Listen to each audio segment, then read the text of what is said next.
Eu quero conversar um pouco com vocês esta noite. Esta tarde, o dia ainda não se foi de tudo, né? Então, vamos ler as Escrituras. São João, capítulo 10, a partir do verso 27. Sempre quando se ler as Escrituras, se você achou, acompanha. Se você não achou, preste atenção na leitura. E aqui nós sempre, às vezes, deixamos na tela, pelo menos ali atrás e aqui na frente, temos na tela a leitura, né? Vamos lá. Verso 27. Preste bem atenção. As minhas ovelhas ouvem a minha voz, e eu conheço-as, e elas me seguem. E dou-lhes a vida eterna, e nunca hão de perecer, e ninguém as arrebatará das minhas mãos. Meu Pai, que mas deu, é maior do que todos, e ninguém pode arrebatá-las das mãos de meu Pai. Eu e o Pai somos um, não é dois, muito menos três. Preste atenção. Eu e o Pai somos um. Os judeus pegaram então outra vez em pedras para o apedrejarem. Respondeu-lhes Jesus: Tenho-vos mostrado muitas obras boas procedentes de meu Pai. Por qual dessas obras me apedrejais? Os judeus responderam, dizendo-lhe: Não te apedrejamos por alguma obra boa, mas pela blasfêmia, porque, sendo tu homem, te fazes Deus a ti mesmo. Respondeu-lhe Jesus: Não está escrito na vossa lei? Eu disse: Sois deuses? Pois se a lei chamou deuses aqueles a quem a palavra de Deus foi dirigida, e a Escritura não pode ser anulada. Pai querido, santo, Pai dileto, divino, nós simplesmente temos o prazer de sermos teus filhos por adoção, porque está escrito que todos aqueles que o receberam, Deus deu-lhes o poder de ser feitos filhos de Deus. Então, Senhor, temos essa ousadia, não ousadia própria, mas confiado em Ti, em Tua palavra, na justiça de Cristo, chegamos a Ti e dizemos: Meu Pai, o Senhor possa manifestar entre nós a Tua presença, o Teu poder, que o Senhor possa converter o Teu povo, a todos nós, para que sejamos melhores filhos e filhas. Perdoa, como dizia o pastor Jorge, as nossas loucuragens e abençoa-nos, Senhor, de uma maneira especial nesta noite. Em nome de Jesus, amém. Podeis assentar.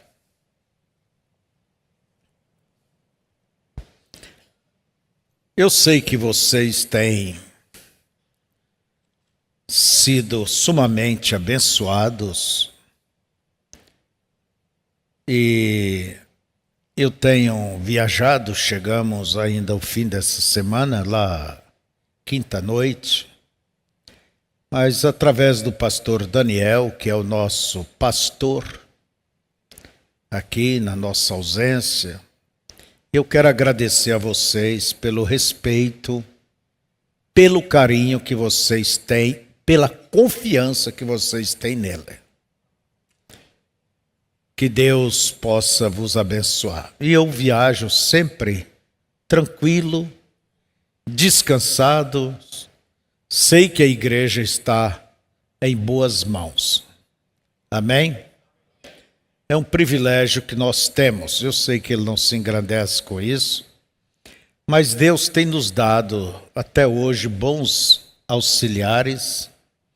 Temos vários pregadores entre nós, irmãos que nos ajudam a levar a arca, né? E eu sou agradecido por esses irmãos, pelos nossos diáconos, por vocês que tocam, por vocês que cuidam do som, das imagens. Que Deus possa vos recompensar.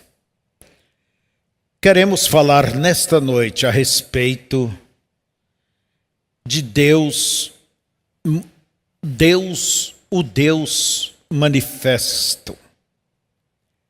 Quer dizer, Deus que se manifestou.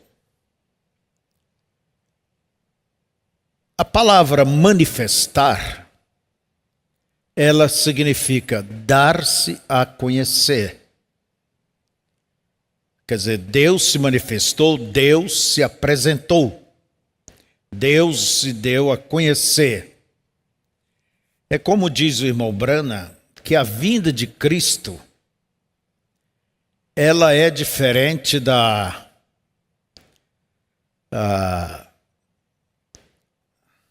como que é? A vinda de Cristo, a vinda física dele, que ele agora virá fisicamente até as alturas. É diferente da aparição. Se você olhar a palavra aparição, é o mesmo do que manifestação. Quer dizer, dar-se a conhecer. Então, o Deus manifesto. Vamos pensar rapidamente. Quando você olha para os céus, vê essas estrelas, e quando você aperta mais a sua vista, procura ver mais longe. E se você pegasse um telescópio, veria outras estrelas, outras galáxias, e você nunca vai ver o fim. E as Escrituras nos diz que Deus chama cada estrela pelo seu nome. Essas estrelas são sóis. São sóis. É como o nosso Sol, ela é uma estrela. E muitos planetas não são vistos, eles não têm brilho próprio. E assim nós vemos que são bilhões ou trilhões. E Deus, e a Escritura diz que Deus enche os céus dos céus, que nem os céus dos céus pode contê-lo. Então, quando você for orar, você vai lembrar que você está falando com Deus, com o Criador, com o Sustentador. E tudo isso está em movimento. A nossa Via Láctea, o nosso Sol, a Terra, tudo, Lua, nós estamos a uma velocidade de 812 mil quilômetros por hora. E não é uma linha reta, aquilo vai em um tipo espiral. E assim o universo todo está se movendo. E não há choque entre as estrelas, Deus colocou cada coisa aqui no seu devido lugar. Se Deus tivesse feito a terra e feito ela um pouquinho mais longe do céu, nós do sol, nós congelaríamos. Basta a terra ela se inclinar. Nós temos o inverno. Por um lado, a coisa congela, por outro lado, esquenta. É para dar as estações do ano. Então veja, se tivesse um pouquinho mais perto do sol, queimaria. Deus colocou ela ali e a terra ela gira em torno do nosso sol. Mais de 100.000 quilômetros por hora. 100.000 quilômetros. E não tem guarda para multá-la, né? Se a lua fosse um pouco maior, alteraria toda a terra.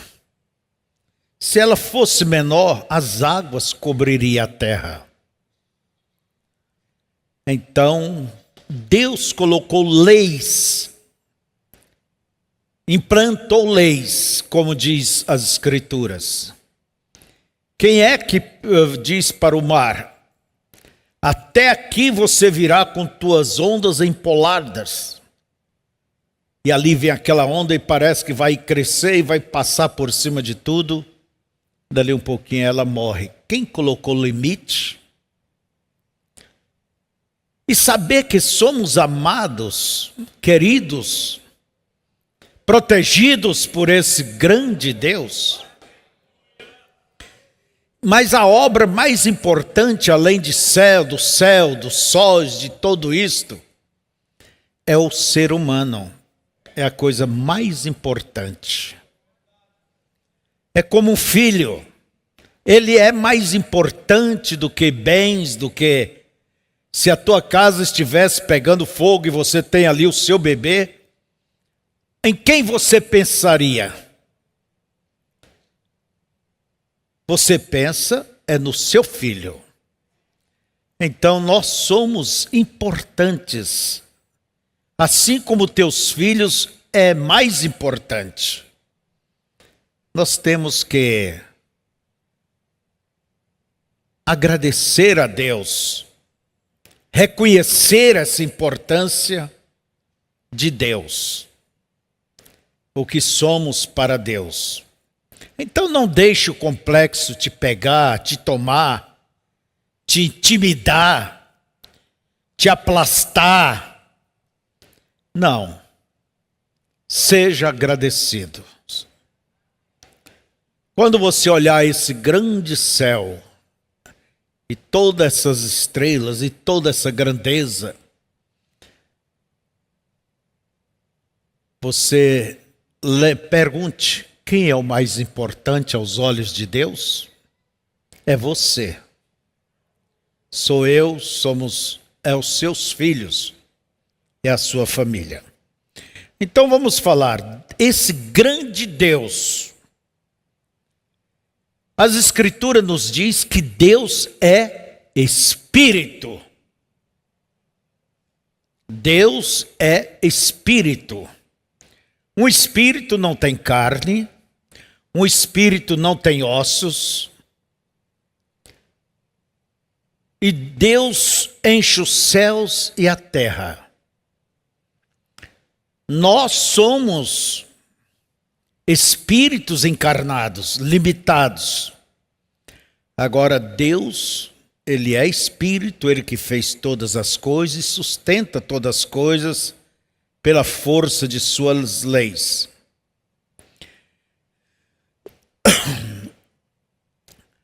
Então, nós devemos simplesmente ver o que Deus ele fez. Quando Deus veio à terra, irmãos, não tem coisa maior do que isto.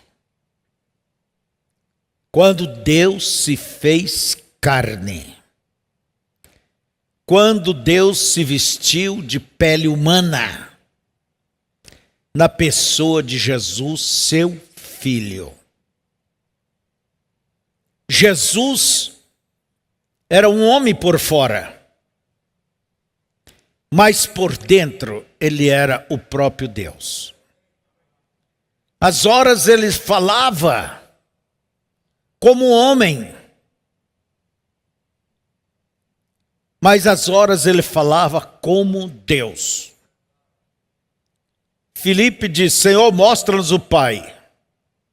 Ele disse: não crês tu, Filipe,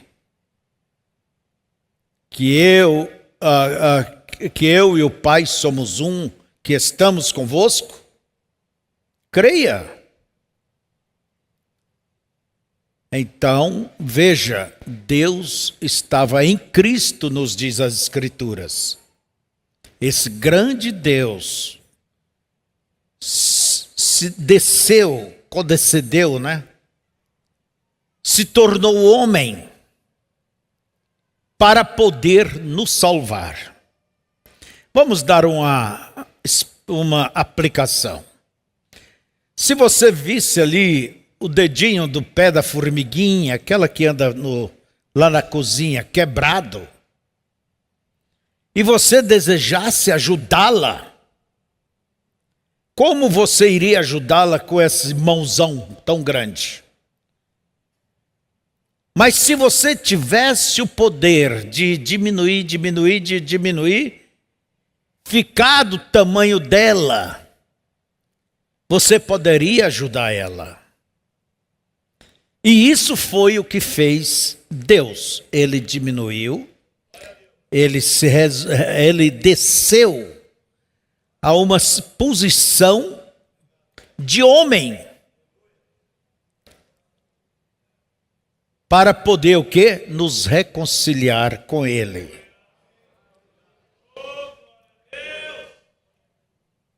Então esse Deus onisciente, esse Deus onipresente, esse Deus todo-poderoso, onipotente, né? Veio em carne humana. Não é que Deus fez um outro segundo Deus, não. Aí fora ensina que existe trindade, 3 deuses. Não, existe 3 títulos do mesmo Deus. Por exemplo, eu sou avô, é um título. Eu sou pai, é um título. E eu sou filho, porque tenho meu pai e minha mãe. Meu pai morreu, minha mãe está viva, Jovelina. É um título, mas eu não sou 3. E eu não tenho 3 nomes.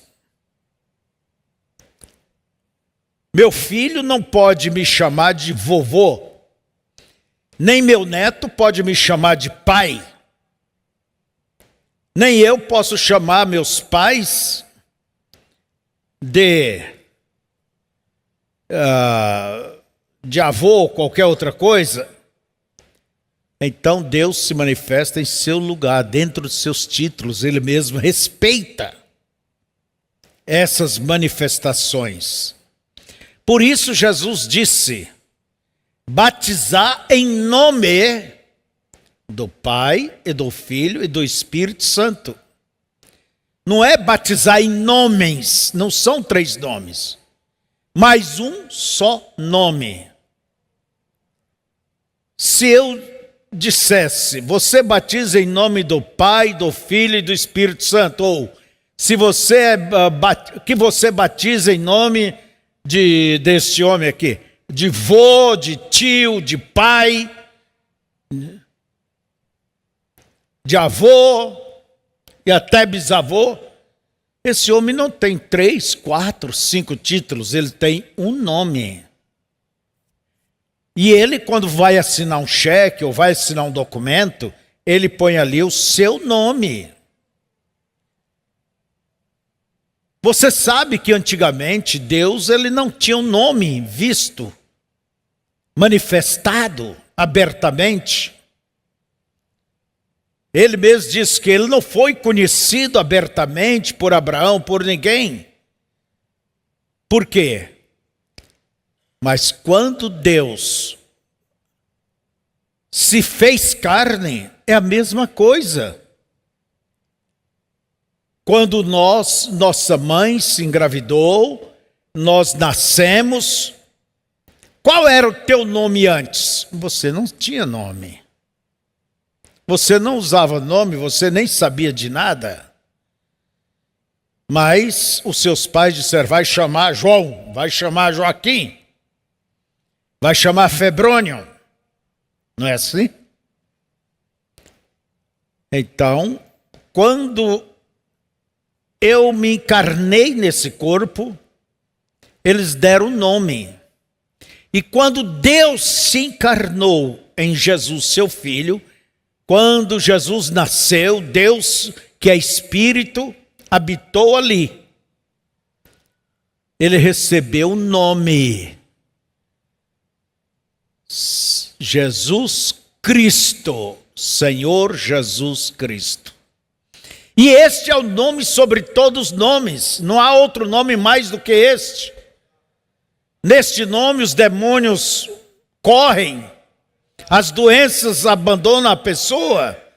Você pode fazer o inferno estremecer quando você faz uso deste nome. Em meu nome expulsarão os demônios, falarão línguas, é isto, pegarão escorpiões e nada vos fará dano. Em seu nome. Então, irmãos, quando Deus estava aqui na terra,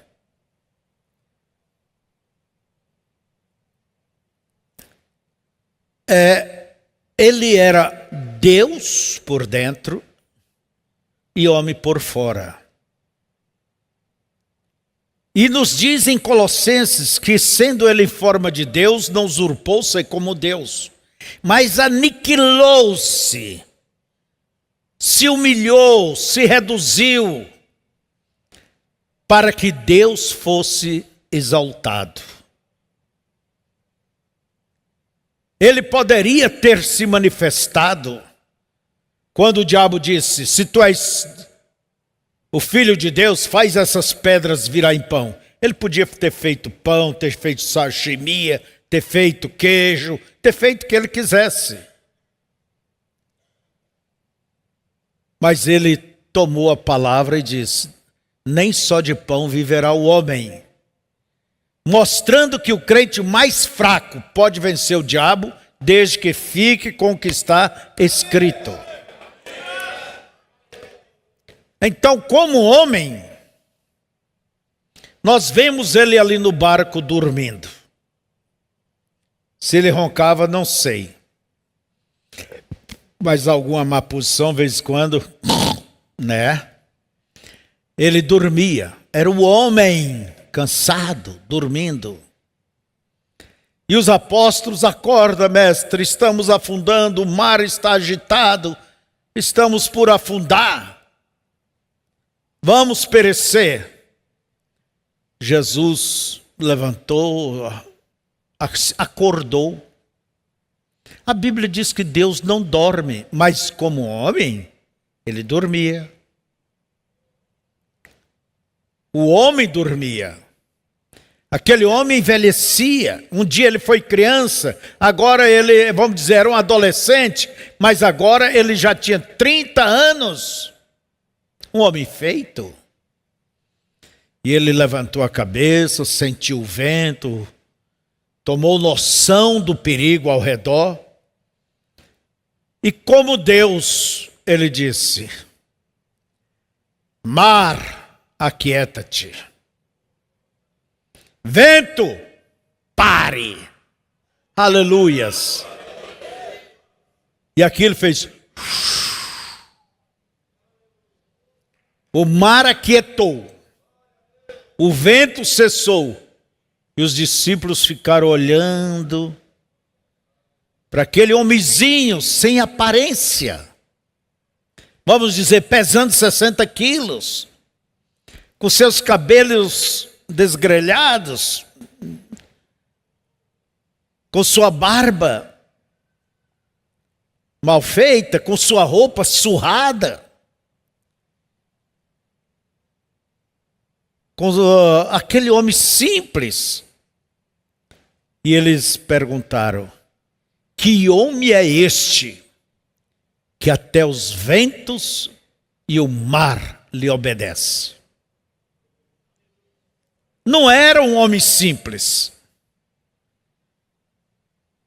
Era Deus no homem. Aleluias. Como homem, ele até chorou junto ao túmulo de Lázaro. Ele tinha sentimento humano. Mas como Deus, ele disse: Lázaro, saia para fora, saia. As irmãs de Lázaro tinham dito: ele cheira mal, já tem 4 dias. Já está podre, está apodrecendo. Quer dizer, já está cheio de bicho. Lázaro, sai para fora. Ele não orava, Jesus não orava como nós oramos. Oh, Deus cure, Deus sare, expulsamos essa doença, isso e aquilo. Não, Jesus ele não orava. O leproso chegava e dizia: se tu queres, pode me limpar. E o que ele dizia? Eu quero ser limpo.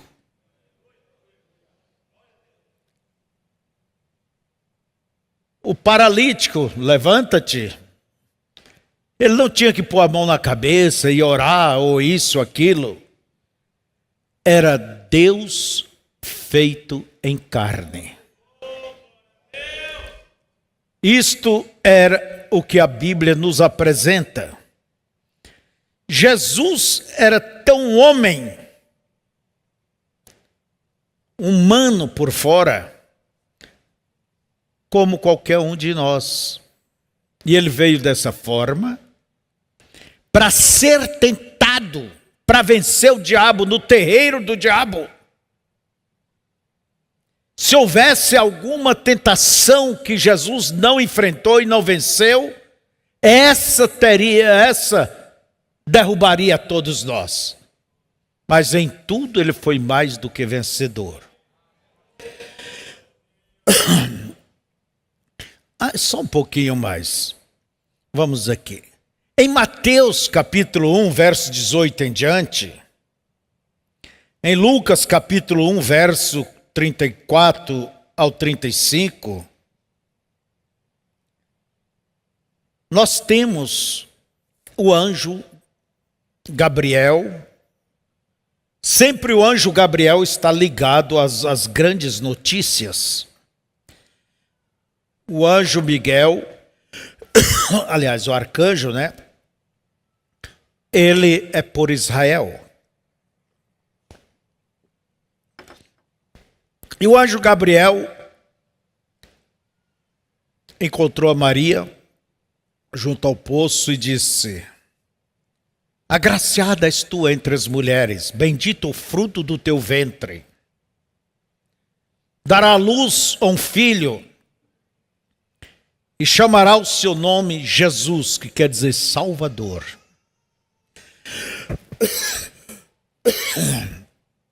Ela diz: como pode ser isso? Eu não tenho relação com homem nenhum. Ele disse: a virtude do Altíssimo te cobrirá. Virtude quer dizer poder. E, portanto, o filho que de ti há de nascer é santo. Será chamado o Filho de Deus. Maria tinha que dar a concordar. Se ela não concordasse, Deus não poderia fazer nada. Mas o que disse o anjo? A virtude do Altíssimo te cobrirá. E nós encontramos que a Bíblia nos diz, Mateus 1,18, estando José desposado com Maria, ele só era prometido, eram noivos, né? Antes de se ajuntarem, ela achou-se ter concebido do Espírito Santo. Eu pergunto, Quem é o pai de Jesus? A Bíblia nos diz que é o Espírito Santo. Se tua esposa concebe de você, é claro que você é o pai. O Espírito Santo é o pai. Como vamos chamar o Espírito Santo terceira pessoa, se ele é o próprio pai? Jesus não tem dois pais. Jesus disse que Deus era o seu pai. Então Maria concebeu do Espírito Santo. O Espírito Santo colocou, ele não ocupou o óvulo de Maria, não. Deus criou aquele óvulo, já fecundado, e colocou no ventre de Maria. Por isso diz, a virgem conceberá e dará à luz um filho, e como disse o anjo, porá seu nome Jesus. Então, vemos que Deus, esse grande Espírito, foi o que gerou aquele corpo no ventre de Maria. Jesus, ele não foi criado.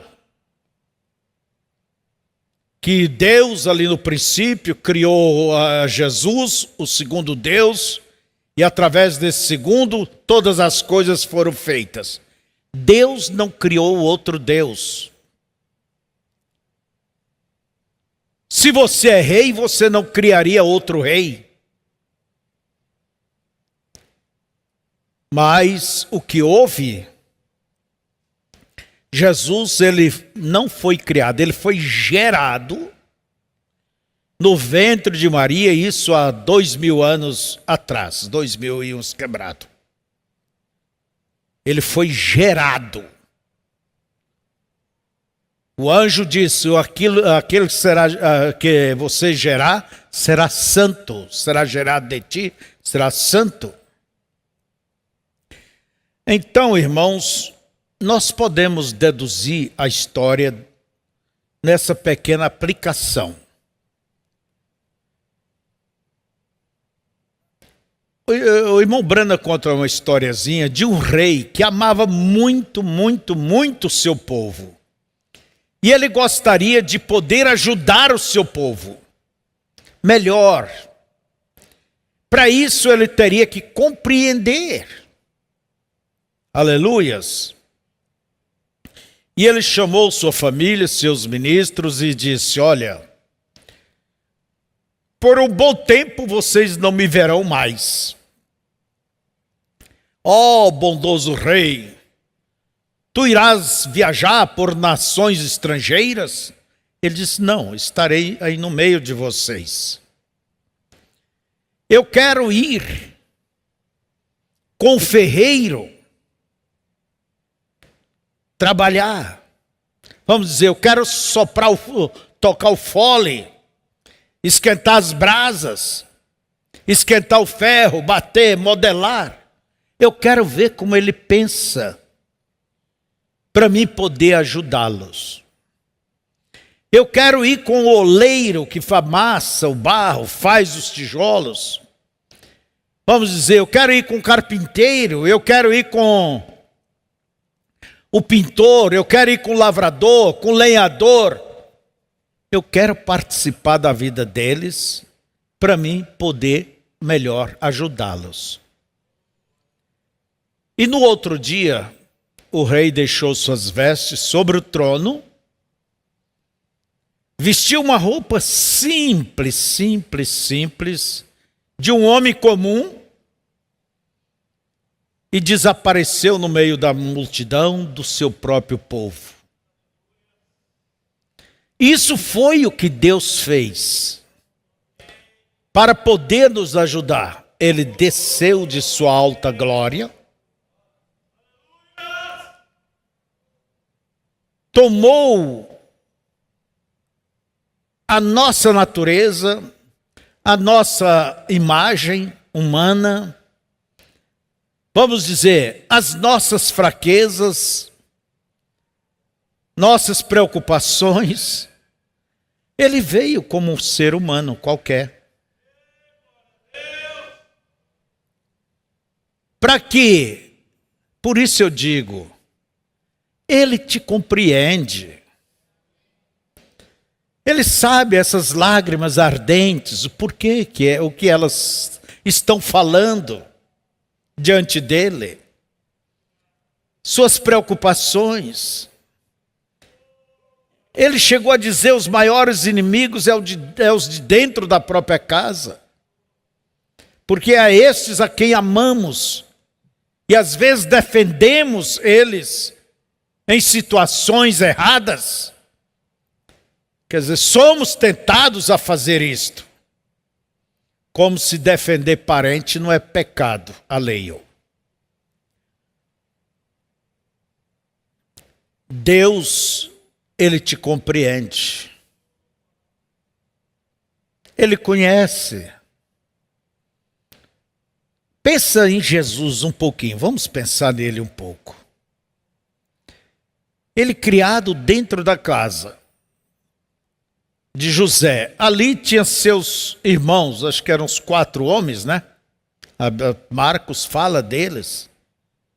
Fala das irmãs de Jesus. Pobre, uma casa pequena. E aquela piazada gritando e olha, Jesus, o perfeito, ele via a imperfeição nos seus pais adotivos, Maria e José. De vez em quando um com o outro com cara torcida.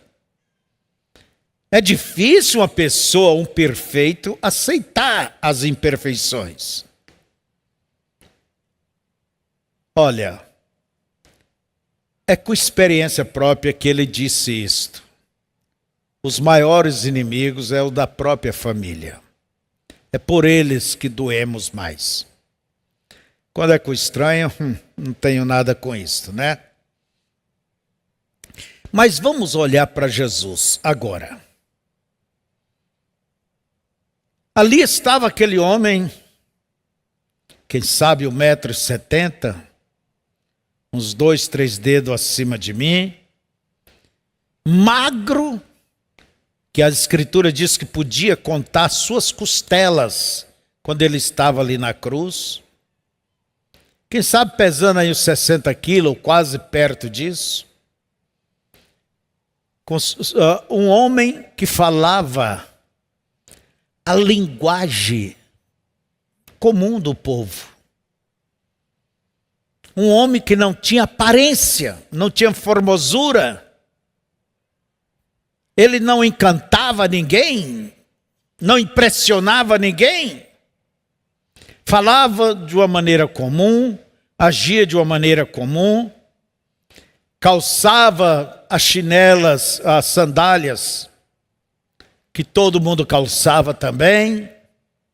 Não havia nada que destacava nele.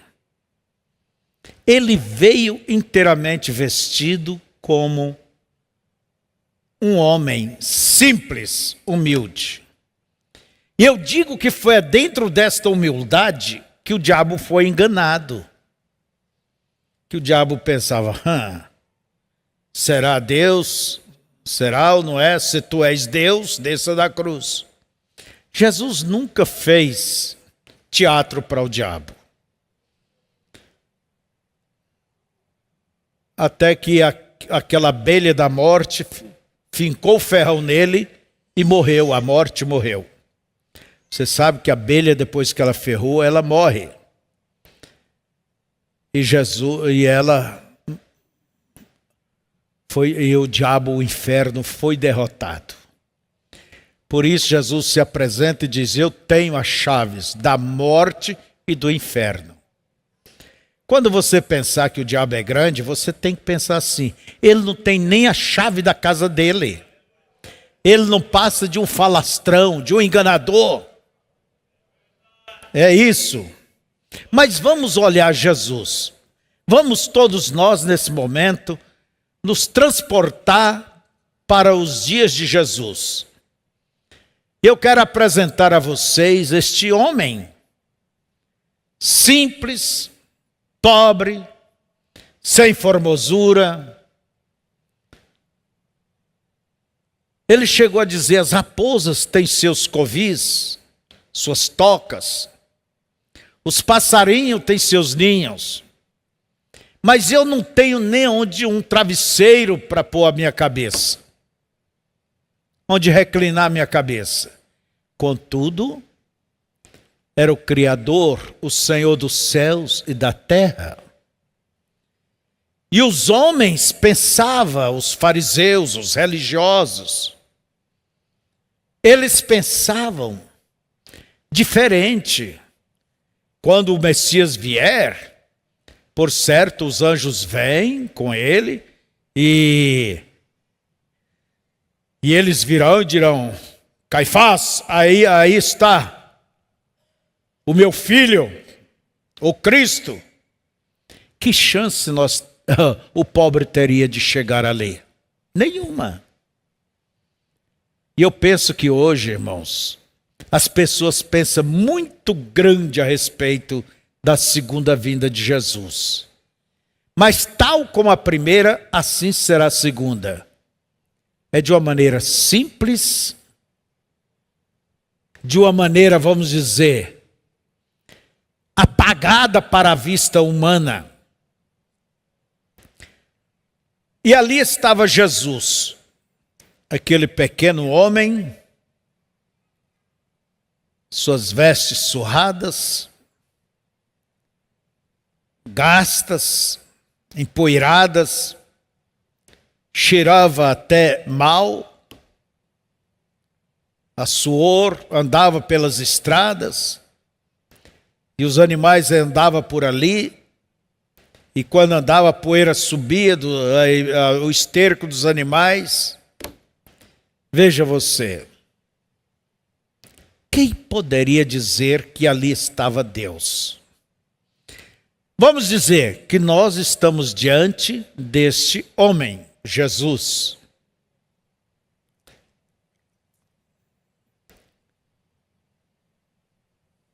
E nós vimos ele declarar tantas coisas. E eu pergunto, será que eu creria vendo ele? Porque geralmente damos mais atenção à aparência. Damos mais atenção à aparência. Vai você em uma loja aí, vestido de qualquer jeito, com chinelo no pé, e vê se eles vão te receber. Vão te dar atenção. Mas apareça você ali de terno, gravata, sapato bem brilhante, e eles vão dizer: ó, esse aí, ó, vou fazer uma venda grande. Sempre o ser humano se engana pela aparência. Sempre, sempre, sempre. Sempre o homem em si, como Jesus, ele era pedra tropeço. Eis que porei diante de Sião uma pedra tropeço.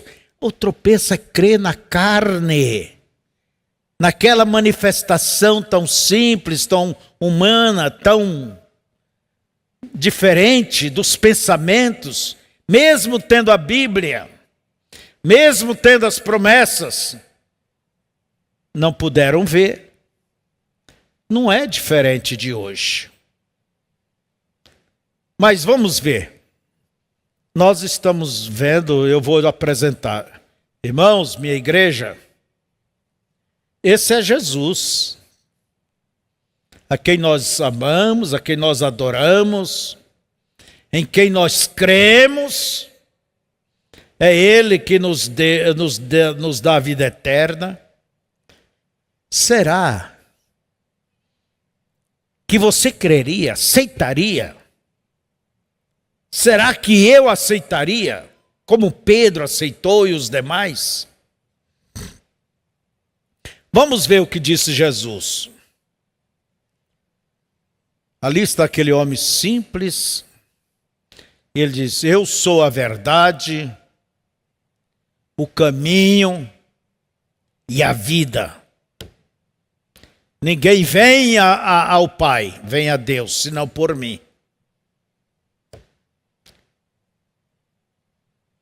É como vimos hoje, é igual pela manhã, é um estranho. Parece você iria tomá-lo como talvez um louco. E quando ele disse, eu sou a ressurreição e a vida, você olharia para ele? Você creria? Irmãos, era difícil. Tinha que ser eleito. Como diz o irmão Branco, tinha que ser uma porca feita para engatar naquele parafuso. Senão, não iria para frente. Ali estava ele, dizendo, conheço as minhas ovelhas e delas sou conhecida. E ninguém pode arrebatá-las da mão de meu Pai. O Pai é maior do que eu. Claro, é espírito. Que tal quando aquele homem tão simples, ele disse, antes que Abraão fosse, eu sou.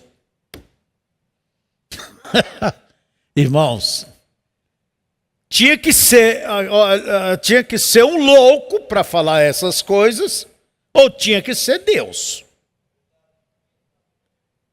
Vamos dizer, tinha que ser um louco, ou tinha que ser Deus.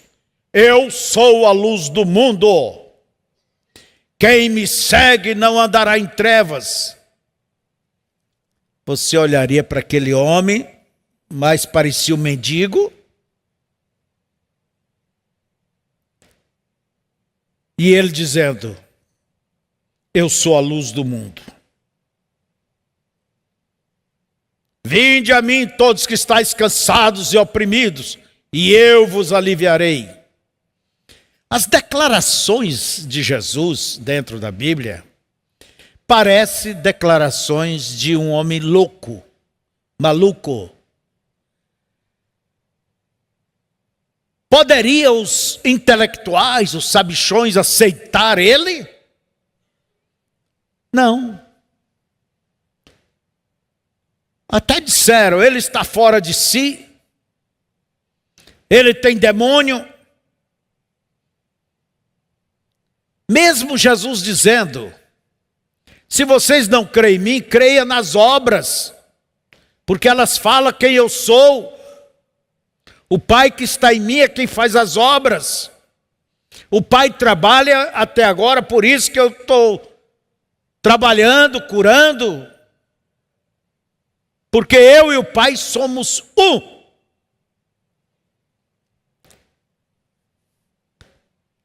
Pensa comigo só um pouquinho. Esse homem está fora de si? É um louco? Ou tem que ser Deus mesmo? Tem que ser Deus mesmo. Será que você creria nele? Será que eu creria nele? Ali estava Deus vestido. Deus humanizado, Deus vestido de vivendo em um homem.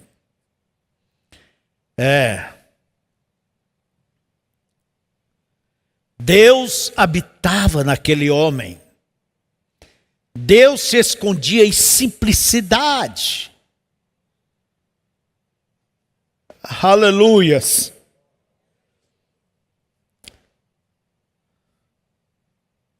Então nós vemos que diante do túmulo de Lázaro, ele chorou. Ele tinha sentimento. As pessoas disseram, não poderia ele que curou a tantos ter curado a Lázaro? Quando ele recebeu a notícia que o amigo Lázaro estava doente, Jesus ainda ficou 4 dias para lá. Sabe para quê? Para o milagre ser maior.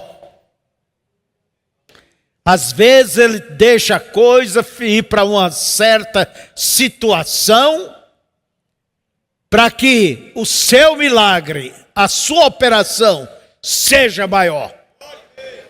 Aleluia! E ele diz: Lázaro, sai para fora. E aquele homem podre, já apodrecendo, inchado, né?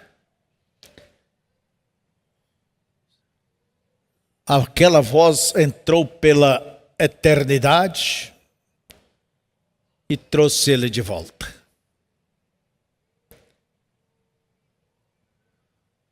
Então, nós vemos as suas declarações.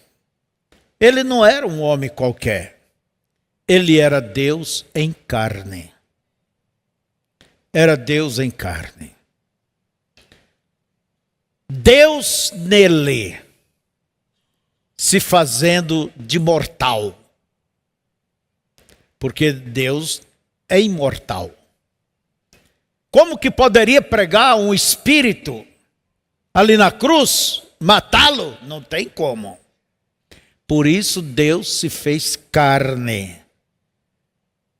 E o sangue que corria naquela veia não era o sangue de um judeu, não era o sangue de um gentil, era o próprio sangue de Deus.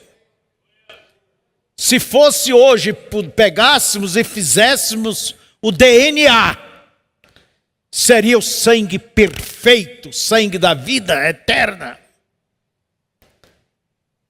Era o sangue de Deus. E a Bíblia diz que nós fomos resgatados da nossa vã maneira de viver, não com prata nem ouro, mas com o próprio sangue de Deus. Paulo disse que a igreja foi resgatada pelo sangue de Deus. Então, Deus teria que derramar o seu sangue, dar a sua vida. Ele fez isso através de quem? Daquele corpo que ele fez para habitar nele. Porque quando Jesus nasceu, ele era Jeová chorando na manjedoura. Era Jeová amamentando nos seios de Maria. Era Jeová sujando as fraldas, vamos dizer assim. Ele era o grande Deus. Deus veio ao mundo na pessoa de Jesus, seu Filho. Por isso a Bíblia diz que ele era Deus homem. Deus homem. E quando ele morreu ali na cruz, lhe puseram na cruz, lhe chicotearam, lhe mataram, lhe despiram. Ele completamente nu ali na cruz. Aquela carne, sabe o que ela significava? Aquele véu lá do templo que fazia a separação entre o santo, o santuário, do lugar santíssimo, onde estava Deus. Havia um véu que impedia. O sacerdote só podia entrar uma vez por ano, além daquele véu. Quando Israel sacrificava o cordeiro por toda a nação, pelo pecado de toda a nação. Então tomava daquele sangue, o sacerdote entrava ali, e ele tinha que ter aquelas campainhas, fazendo barulho. Porque se ele morresse, se parasse de haver aquele barulho, tem gente que não gosta de barulho, né, na presença de Deus, que é uma igreja silenciosa. Olha nos estádios, vê se eles fazem silêncio. E aquele sacerdote, ele tinha uma cinta comprida, porque se alguma coisa acontecesse, teria que puxar ele pelo lado de fora. Quem entrasse ali era morto.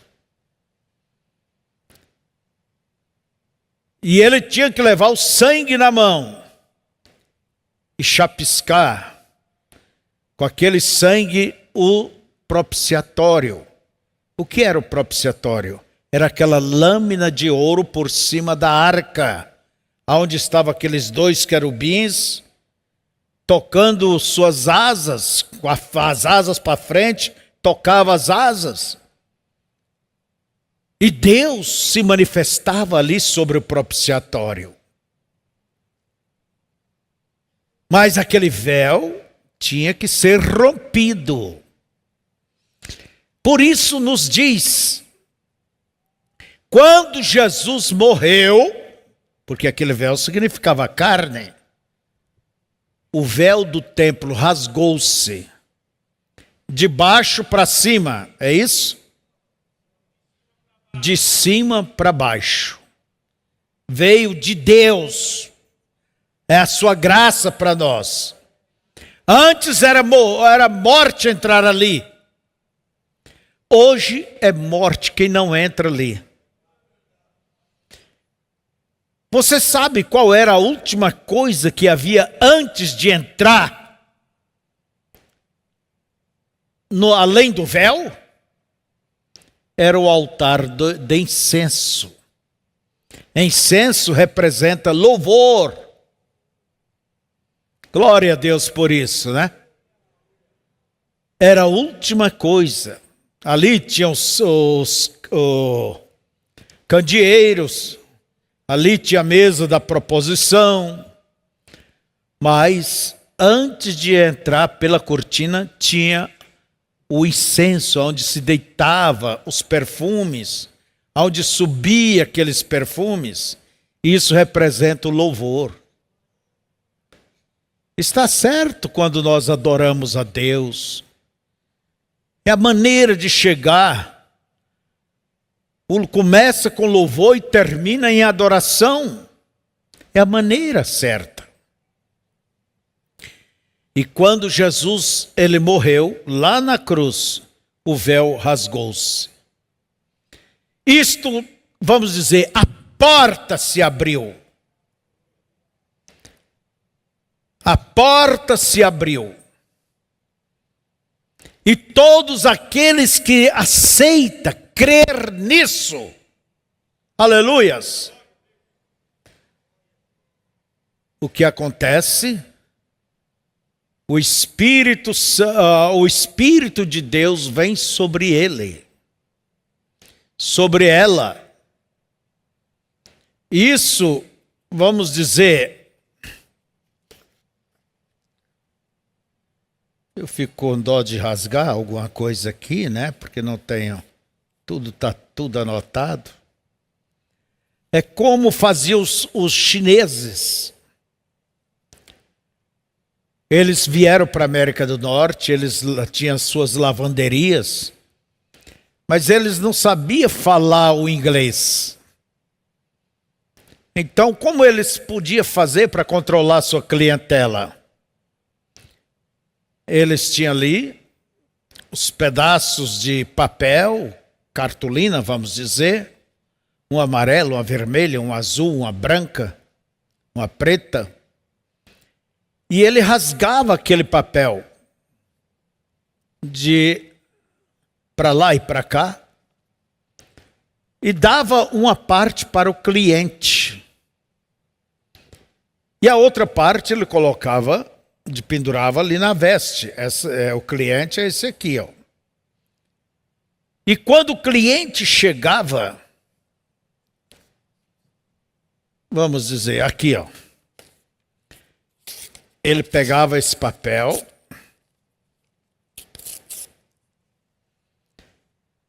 um ficava com o cliente, outro com ele. E daí o cliente chegava, minha roupa. O cliente tinha que apresentar a parte do papel. E o chinesinho ia lá, conferia a cor, conferia os detalhes, e quando se encaixava, realmente este é o cliente. Foi o que Deus fez com Jesus ali na cruz. Ele morreu.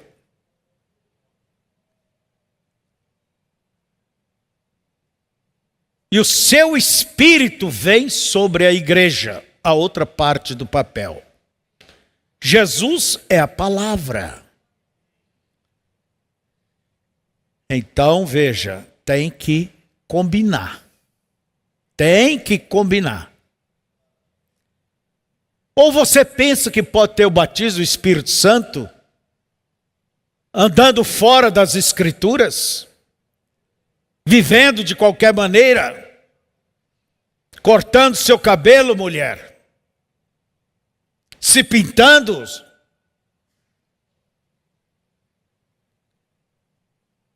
vivendo uma vida de mentira, uma vida de imoralidade, homem. Não, Deus é santo. Então, vamos encaixar. E as Escrituras nos diz que o Espírito Santo é dado para os que obedecem. As duas partes têm que se unir. Não adianta alguém dizer, eu pertenço à igreja tal, eu pertenço à igreja tal, eu sou dessa, eu sou daquela. Olha, gente, não vai encaixar. Não vai encaixar. E o Espírito Santo só encaixa com a palavra. Por isso minhas palavras são espírito e vida, disse Jesus. As duas partes têm que se unir. Deus enviou o seu Espírito sobre os que creram. No dia do Pentecostes, o Espírito Santo não veio sobre ímpios, mas veio sobre os crentes, os que havia crido. Homens, mulheres, crianças, jovens.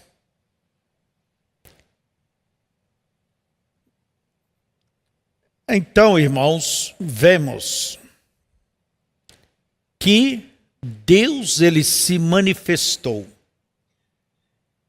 em Jesus, como diz o irmão Brana, tudo que era Deus foi derramado em Jesus.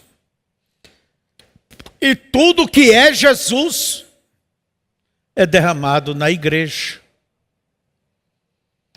Por isso, disse o irmão Brana, quando a igreja reconheceu que ela é, ela se tornará um exército invencível.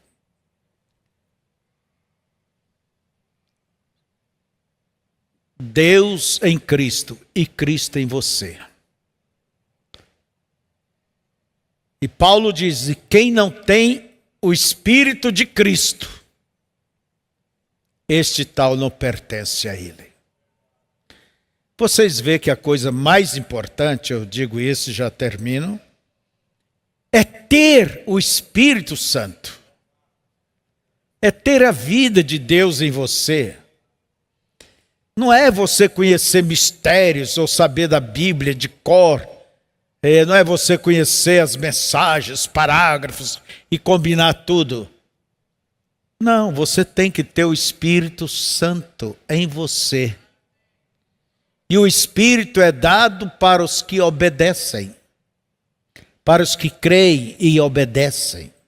Porque ninguém obedece se não crê. Deus tem se manifestado.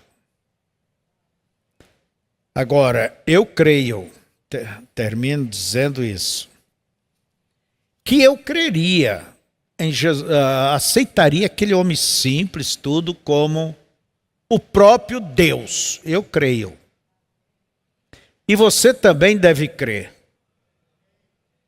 Porque se você crê hoje, você creria em qualquer tempo que você viesse à terra. Você creria na mensagem do dia. Você creria em Noé. Você creria em Moisés? Você creria em cada profeta? Você creria em João Batista? Então, eu vejo, se eu creio, se eu aceitei um profeta para hoje, o mensageiro de Deus para este tempo, eu aceitaria em qualquer outro tempo. Você também aceitaria. Você é a porca que encaixa bem no parafuso. É um eleito, um predestinado, foi feito para isto. Devemos simplesmente dizer: obrigado, Senhor, te agradeço.